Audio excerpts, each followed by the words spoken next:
Shadab Law Classes in association with Dynamic Augments. Hello everyone, कैसे हैं आप लोग? आई होप आप लोग बहुत अच्छे होंगे। आज जो हम एक इम्पॉर्टेंट टॉपिक लेके आए हैं, ठीक है, वो है भारतीय साक्ष्य अधिनियम। इंडियन एविडेंस एक्ट जो था पहले, उसका एक बहुत रेलेवेंट और इम्पॉर्टेंट टॉपिक लेके आए हैं, जिसके अंदर मैं आपको एक डिफरेंस बताना चाहूंगा।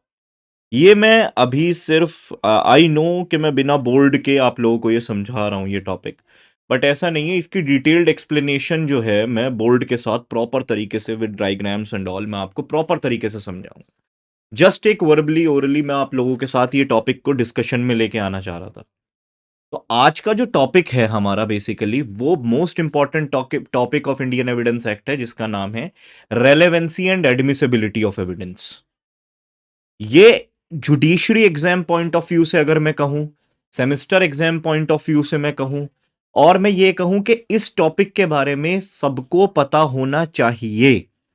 जितने भी एस्पिरेंट्स हैं, जितने भी लोग हैं जो तैयारी कर रहे हैं, कुछ भी है, सबको इस टॉपिक के बारे में पता होना चाहिए।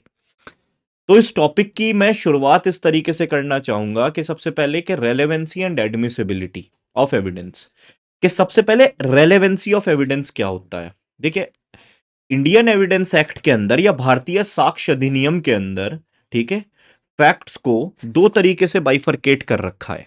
एक होते हैं रेलेवेंट फैक्ट, एक होते हैं फैक्ट इन इशू। मान के चलिए ए ने बी की डेथ कॉज कर दी, ए ने बी को गोली मार दी, ए शॉट बी, ठीक है, इंटेंशनली। तो अब ये सारा फैक्ट इन इशू है कि वेदर ए शॉट बी, के ए शॉट बी और नॉट, ठीक है, कि भाई weather he did the act of killing with intention और नॉट, कॉजेशन ऑफ एक्ट, ये सारा का सारा ये क्या होगा आपका, ये फैक्ट इन इशू होगा। मगर इससे जो सराउंडिंग फैक्ट्स होंगे, जो इसके इर्द गिर्द रोटेट कर रहे होंगे, वो होते हैं हमारे रेलेवेंट फैक्ट्स। क्या कि ए और बी की पुरानी दुश्मनी चलती हुई आ रही थी, ठीक है, ए और बी का आपस में जो क्वेरल था उसको लेके ए ने बी को ये बात कही थी कि एक ना एक दिन मैं तुझे देख लूंगा।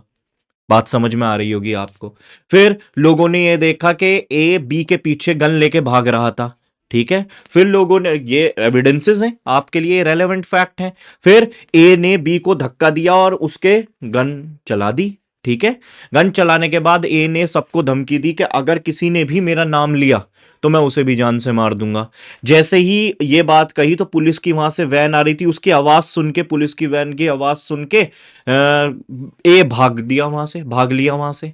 ये भी एक रेलेवेंट। तो ये जो मेन फैक्ट है, फैक्ट ऑफ किलिंग, इसके जो इर्द गिर्द रोटेट कर रहे हैं फैक्ट, जो कनेक्टेड हैं मेन फैक्ट इन इश्यू से, वो सारे के सारे होते हैं रेलेवेंट फैक्ट। वो सारे के सारे होते हैं रेलेवेंट फैक्ट। तो रेलेवेंट फैक्ट इज पर से रेलेवेंट। कोई भी अगर फैक्ट है तो वो पर से रेलेवेंट है अगर वो कनेक्टेड है फैक्ट इन इशू से। बात समझ में आ गई? अब मान के चलिए ए डायरेक्ट भागता हुआ पुलिस स्टेशन चला गया, उसे लगा कि यार उसने अपने जुर्म को कबूल लिया पुलिस स्टेशन में जाके, ठीक है, ये भी रेलेवेंट फैक्ट है। फैक्ट तो ये भी रेलेवेंट फैक्ट है, ठीक है। अगर हम लेमैन की भाषा में बोलने की कोशिश करें तो वो सारे फैक्ट्स जो इंडियन एविडेंस एक्ट के अंदर, आई थिंक अब तो सेक्शन नंबर 3 से लेके 50 तक जो इस ब्रैकेट के अंदर फॉल करेंगे, वो सारे के सारे फैक्ट रेलेवेंट फैक्ट होंगे। मगर हमें क्या देखना है, लॉजिकली और लीगली रेलेवेंट फैक्ट के जो भी कनेक्टेड होंगे फैक्ट इन इशू के साथ, वो सारे के सारे कौन से होंगे, लॉजिकली और लीगली रेलेवेंट फैक्ट होंगे। अभी मैंने आपसे क्या कहा, उसने पुलिस को जाके ये बयान दिया कि मैंने बी की डेथ कॉज कर दी। अगर हाँ, ठीक है, अब मेरी बात आप ध्यान से समझना, क्या कोई कहेगा ये रेलेवेंट फैक्ट है? बिल्कुल रेलेवेंट फैक्ट है ये। मगर अब आता है क्वेश्चन ऑफ एडमिसिबिलिटी, अब आता है main question of admissibility. Her relevant fact या हर एविडेंस कोर्ट के अंदर रेलेवेंट, वो एडमिसिबल नहीं है।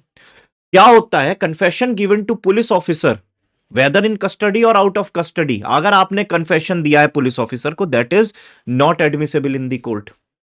तो कोई फैक्ट रेलेवेंट फैक्ट है या नहीं केस के लिए, रेलेवेंट तो पर से रेलेवेंट हो सकता है, उससे एडमिसिबिलिटी की बात नहीं होती। कोर्ट में किसी फैक्ट का एडमिसिबल होना वो एक दूसरी बात है और वो मेन बात है। आप तो कह देंगे कि हाँ भाई ये तो रेलेवेंट फैक्ट है, जो पुलिस के सामने इसने बयान दिया है कि हाँ जी मैंने ही मारा है बी को।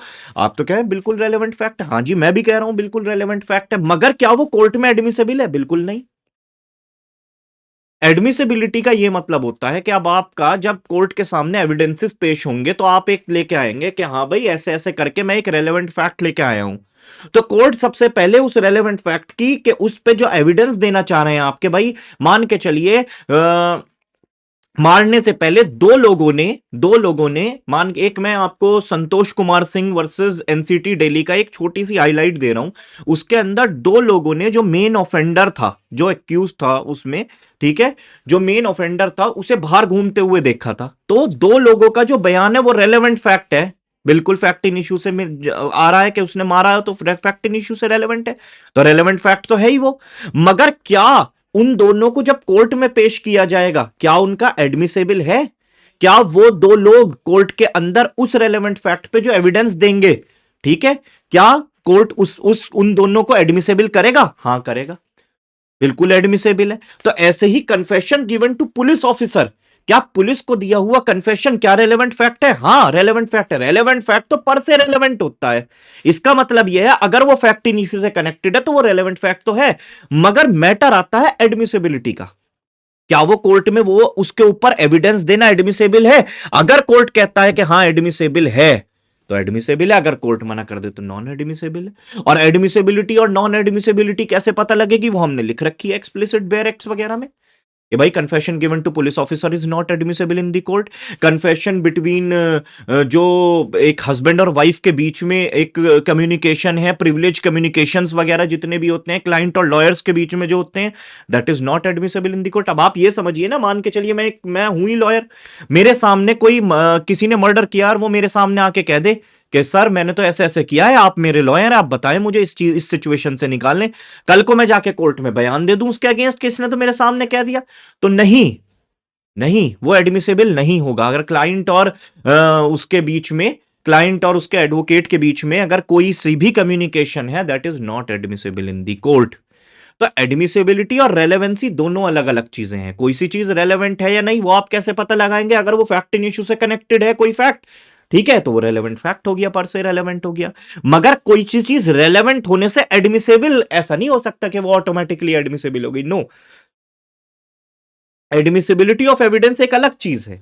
आई होप आप लोगों को ये टॉपिक जो है जितना मैंने समझाने की कोशिश करी, अभी तो मैं जस्ट आपको एक ओरली एक हल्की सी डिटेल बता रहा हूं, ये टॉपिक बहुत बड़ा है। जस्ट मैंने कहा कि एक आप लोगों से इंटरेक्शन काफी टाइम हो रहा है कि इंटरेक्शन भी नहीं हो रहा, तो मैं एक टॉपिक्स ऐसे इसी तरीके के कुछ टॉपिक्स लेके आना चाह रहा हूं ओरल डिस्कशन में, कि आप लोगों को कुछ आइडिया हो उन टॉपिक्स का, क्योंकि ये तो मैं डिटेल में, बहुत ज्यादा डिटेल में समझने के टॉपिक्स हैं और मैं समझाऊंगा भी बहुत ज्यादा डिटेल में।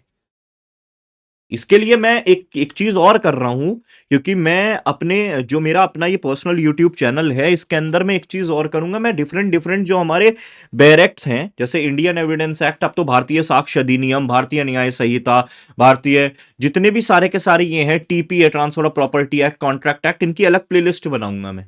उसके अंदर मैं आप लोगों को अलग अलग केस लॉज वगैरह की एक प्लेलिस्ट बनाऊंगा जिसके अंदर केवल केस लॉज वगैरह होंगे, क्या आपको इधर उधर घूमने की जरूरत नहीं पड़ेगी। हाँ टॉपिक पढ़ाते हुए भी मैं केस लॉ को डिस्कस करूंगा, बट जो इंपॉर्टेंट और लैंडमार्क जजमेंट्स होंगे हर हर बेयर एक्ट के, हर सब्जेक्ट के, उनको भी मैं अलग से डिस्कस करूंगा। तो आप बिल्कुल भी इस तरीके से वो नहीं है, बस ये कुछ ऐसे टॉपिक्स हैं ये जो थोड़े से हार्ड लगते हैं हमें, एडमिसिबिलिटी और रेलेवेंसी और एडमिसिबिलिटी। तो आज से आप लोगों को आई होप ये क्लियर हुआ हो, और नहीं भी तो फिर इसे तो हम और ज्यादा डिटेल में डिस्कस करेंगे।